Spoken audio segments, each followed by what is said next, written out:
Hello friends, मैं अमित कुमार सिंह आपका Amit civil services academy में स्वागत करता हूं। दोस्तों, डेली हम लोग बिहार करंट अफेयर्स को देखते हैं।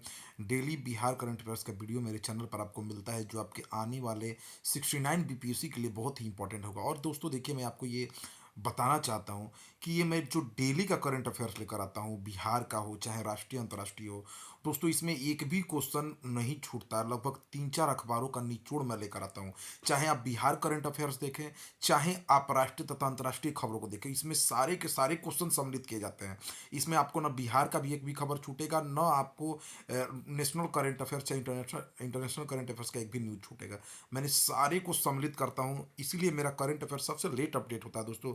क्योंकि मैं दिन भर का निचोड़ आपके लिए लेकर आता हूँ, ठीक है। तो आप अदर वीडियोस न देखें, मेरी राय है देखिए, लेकिन आपको वहाँ पे सारे कंटेंट न मिलेंगे, ठीक है। मेरे यहाँ पे हर एक कंटेंट आपको मिल जाएगा। तो चलते हैं, हम लोग पहला क्वेश्चन देखते हैं। तो जो मेरे चैनल पर नए हैं, जरूर मेरे चैनल को सब्सक्राइब कर लीजिए, बहुत फायदा आपको मिलने वाला है दोस्तों, ठीक है। एकदम जेन्यून आपके लिए करंट अफेयर्स लेकर मैं आता हूँ, ठीक है। पहला क्वेश्चन, बिहार में एमएसएमई का कार्यालय कहाँ खोला जा रहा है? देखिए, बिहार में मध्यम सूक्ष्म लघु उद्योग का कार्यालय जो है भागलपुर में खुलने वाला है दोस्तों। बिहार के उद्योग मंत्री समीर कुमार महासेठ ने इसकी घोषणा की है कि बिहार में मध्यम सूक्ष्म लघु उद्योग का कार्यालय भागलपुर में खोला जाएगा, ठीक है। बिहार के उद्योग मंत्री समीर कुमार महासेठ के अनुसार बिहार के औद्योगिक क्षेत्रों के विकास के लिए कितने करोड़ रुपए जारी किए गए हैं? देखिए, वित्तीय वर्ष 2023-24 के लिए बिहार सरकार के जो उद्योग मंत्री है समीर कुमार महासेठ ने 259 औद्योगिक इकाइयों के बीच 237 एकड़ भूमि का आवंटन किया है। साथ साथ 1400 करोड़ रुपए स्वीकृत किए हैं औद्योगिक क्षेत्रों के विकास के लिए। तो ये बहुत अच्छी घोषणा है समीर कुमार महासेठ के।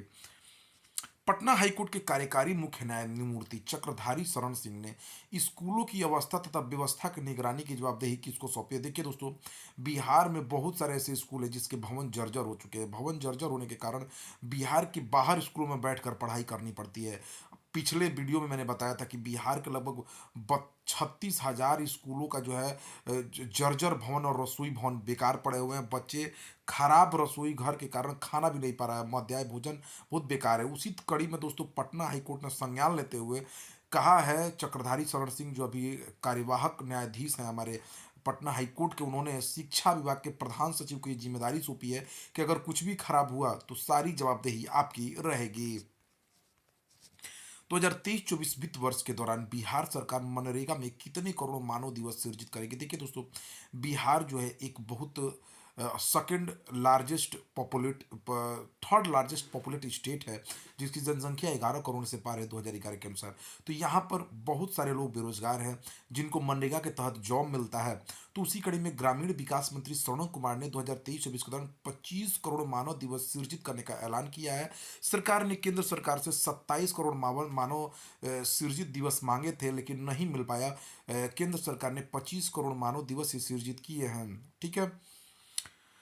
तो 25 करोड़ मानव दिवस सृजित करेगी बिहार सरकार। 2022-23 में 67.76 लाख परिवारों को जॉब कार्ड मिला है। देखिए, जल जीवन हरियाली मिशन के तहत प्रत्येक जिले में कम से कम 75 अमृत सरोवरों का निर्माण या जीर्णोद्धार का सरकार का लक्ष्य है।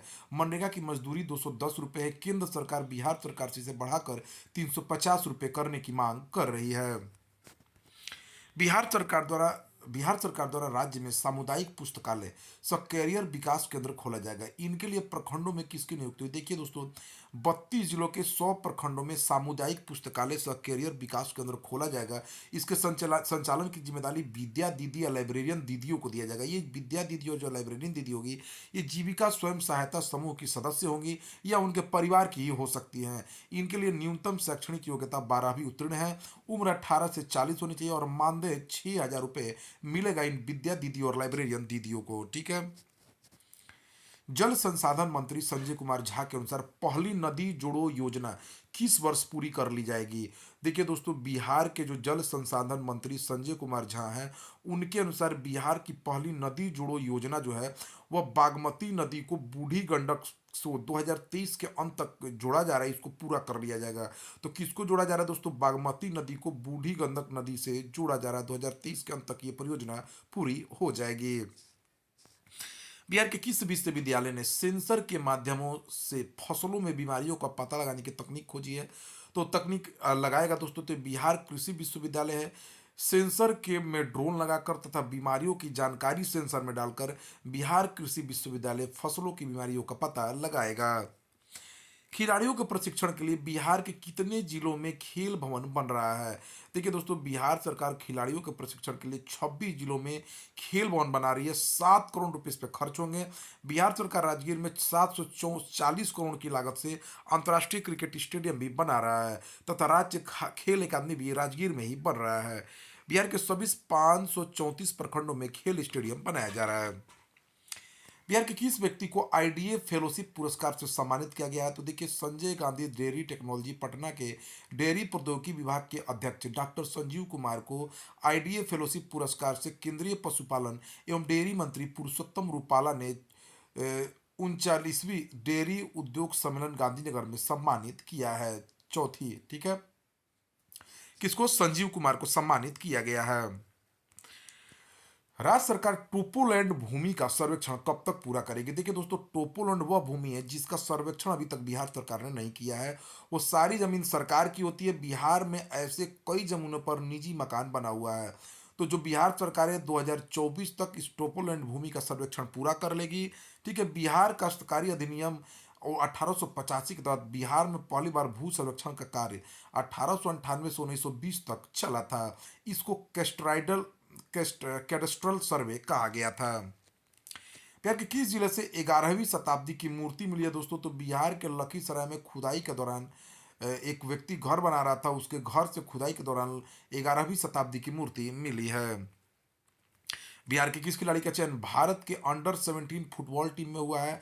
तो ये गोलकीपर खुशी कुमारी का चयन दोस्तों अंडर 17 फुटबॉल टीम में हुआ है। ठीक है, याद रखिए। घरेलू रेटिंग एजेंसी क्रिसिल ने 2023-24 में भारत की विकास दर का अनुमान क्या लगाया दोस्तों? तो घरेलू रेटिंग एजेंसी क्रिसिल ने 2023-24 में भारत की विकास दर का अनुपात 6% लगाया है और खुदरा मुद्रास्फीति 5% रहने का अनुमान लगाया गया है इस वित्तीय वर्ष में। ठीक है। पतंजलि फूड्स अपनी सार्वजनिक हिस्सेदारी कितनी प्रतिशत करने के लिए अपना एफपीओ अनुवर्ती सार्वजनिक निगम लेकर अप्रैल में आएगी? तो देखिए दोस्तों, पतंजलि फूड्स अपना एफपीओ अपना सार्वजनिक हिस्सेदारी 25% करने के लिए अपना एफपीओ अप्रैल में लेकर आएगी। फीफा के पुनः अध्यक्ष कौन चुने गए हैं? तो जियानी इन्फेंटिनो फीफा के 2027 तक पुनः अध्यक्ष चुन लिए गए हैं। विश्व के किस देश के एयरपोर्ट को दुनिया का सर्वश्रेष्ठ एयरपोर्ट का खिताब मिला? तो देखिए दोस्तों, चांगी एयरपोर्ट जो सिंगापुर की है उसको सर्वश्रेष्ठ एयरपोर्ट का खिताब मिला है। दूसरे नंबर पर हमद एयरपोर्ट है दोहा का। तीसरे नंबर पर हनेडा एयरपोर्ट है जापान का। चौथे नंबर पर इंचियोन एयरपोर्ट है दक्षिण कोरिया का। और चार्ल्ड डी गारे एयरपोर्ट फ्रांस का 5वें नंबर पर है। तो पहले नंबर पर कौन है दोस्तों? चांगी एयरपोर्ट सिंगापुर को सर्वश्रेष्ठ एयरपोर्ट का खिताब मिला है। दिल्ली एयरपोर्ट को दक्षिण एशिया का सर्वश्रेष्ठ एयरपोर्ट चुना गया है।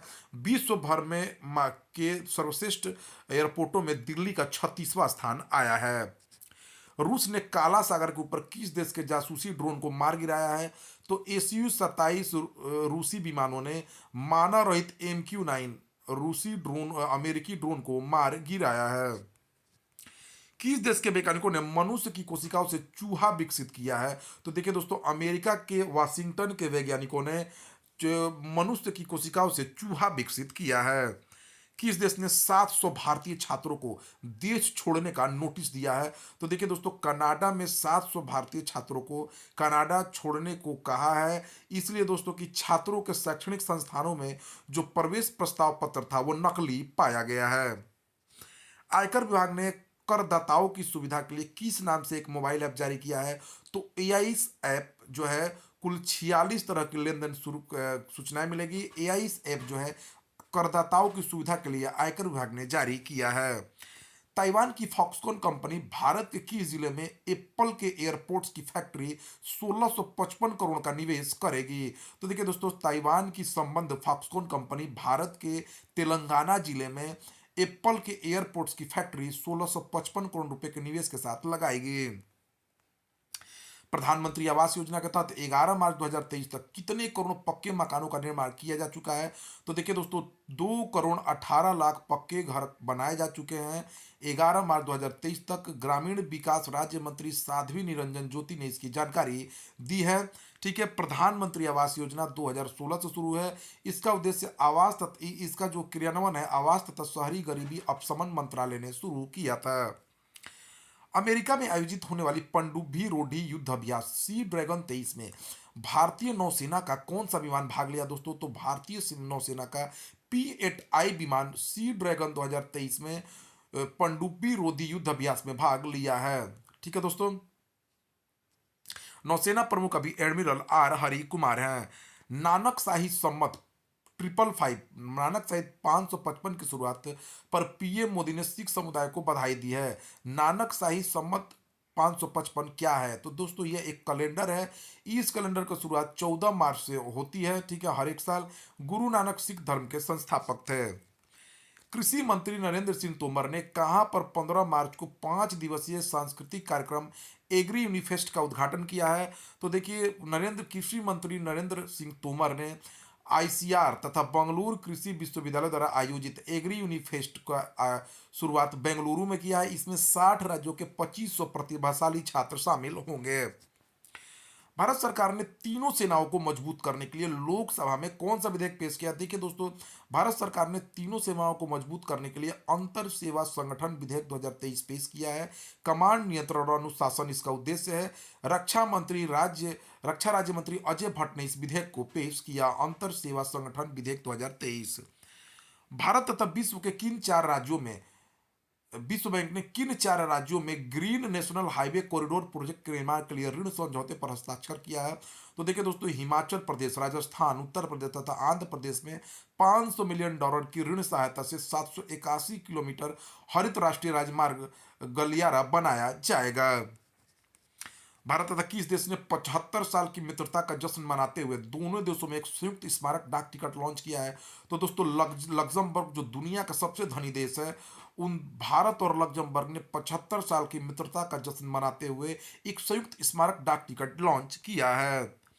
आरबीआई तथा किस देश के सेंट्रल बैंक ने वित्तीय उत्पादों और सेवाओं में नवाचार को बढ़ावा देने के लिए एक समझौता ज्ञापन पर हस्ताक्षर किया? तो दोस्तों, आरबीआई तथा सेंट्रल यूईए के सेंट्रल बैंक के बीच फिनटेक के क्षेत्र में नवाचार तथा सहयोग बढ़ाने के लिए समझौते पर ज्ञापन हस्ताक्षर हुआ है।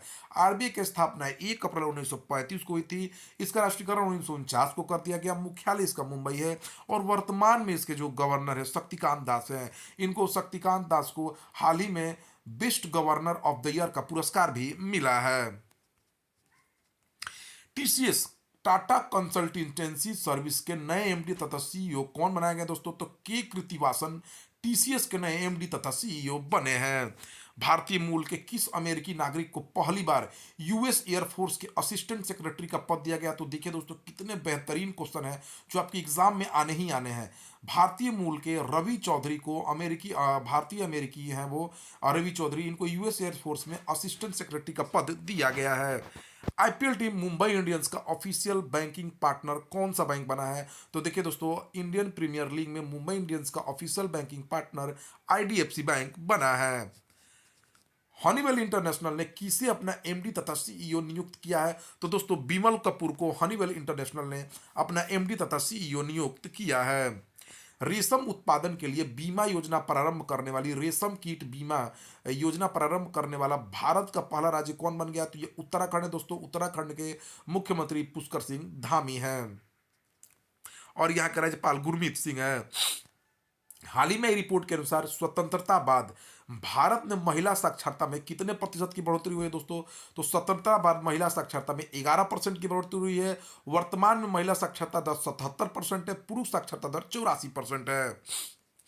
ग्लोबल टेररिज्म इंडेक्स में भारत का क्या स्थान आया? देखिए दोस्तों, ग्लोबल टेररिज्म इंडेक्स में भारत जो है 13वें स्थान पर, पहले स्थान पर सबसे आतंकवाद देश जो है अफगानिस्तान को पाया गया है।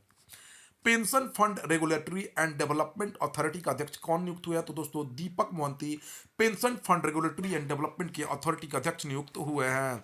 16 मार्च राष्ट्रीय टीकाकरण दिवस की थीम क्या है? देखिए, 16 मार्च को मना रहे हैं राष्ट्रीय टीकाकरण दिवस की theme vaccine vaccine work for all के लिए है। ठीक है दोस्तों।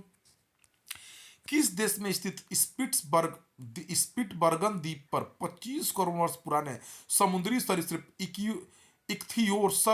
इक्थियोसोर्स के सबसे प्राचीन जीवाश्म मिले हैं दोस्तों? तो नॉर्वे देश में मिले हैं।